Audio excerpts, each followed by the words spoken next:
இவனுங்க என்னென்ன பண்ணியிருக்கானுங்கன்னு பார்க்கலாமா? ஆனால் உண்மையான தளபதி தொண்டனும் ரசிகனும் இருக்கிற வரைக்கும் தளபதி யாராலும் அசைக்க முடியாதுன்றது ப்ரூவ் பண்ணியிருக்காருங்க இவர்.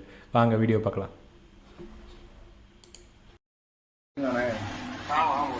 என்னண்ணே நான் உங்கள்கிட்ட என்னென்ன சொன்னேன், நியூஸ்ல பேட்டி கொடுத்தேன்னு சொல்லியிருக்காங்க. நான் வெளியே இருக்கேன் அப்படின்னு சொல்லிட்டு நான் எதுனாலும் நான் உங்களுக்கு நாளைக்கு கூப்பிடுறேன்னு சொன்னேன். எதுக்கு நான் யாரை கேட்டேன் என்னோட போட்டோ வச்சு இந்த டிவில எடிட் பண்ணி போட்டு விட்டுருக்கீங்க?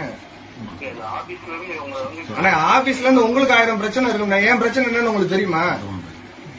எனக்கு டெய்லி இருங்கண்ணே, இன்ன வரைக்கும் டிவிக்கு இருந்து டெய்லி அப்டேட் கொடுத்துருக்கேன். வண்டிக்கு அட்வான்ஸ் கொடுத்ததுல இருந்து இன்னைக்கு செட்டில்மெண்ட் முடிச்ச வரைக்கும் என்கிட்ட எல்லா டீடைல் இருக்கு, போட்டோ ப்ரூஃபோட இருக்கு. நீங்க யாரை கேட்டு என்னோட போட்டோ வண்டி தரல நான் உங்கள்ட்ட சொன்னேன், வேதனை பாருன்னு உங்கள்ட்ட சொன்னா அப்புறம் எப்படி டிவில இருக்கு என் போட்டோ யூஸ் பண்றீங்க? ஆனா நான் உங்க போலீஸ் கம்ப்ளைண்ட் பண்ணவா? இல்ல 25 நாள் என் வீட்டு பிரச்சனைல இருந்து எல்லாத்தையும் பாத்துக்கிட்டு இருக்காங்க. நீங்க எதுக்கு இப்படி வந்து தேவையில்லாத வேலை பாக்குறீங்க? உங்களால இப்ப எனக்கு வண்டி போச்சா நீங்க வாங்கி தருவீங்களா?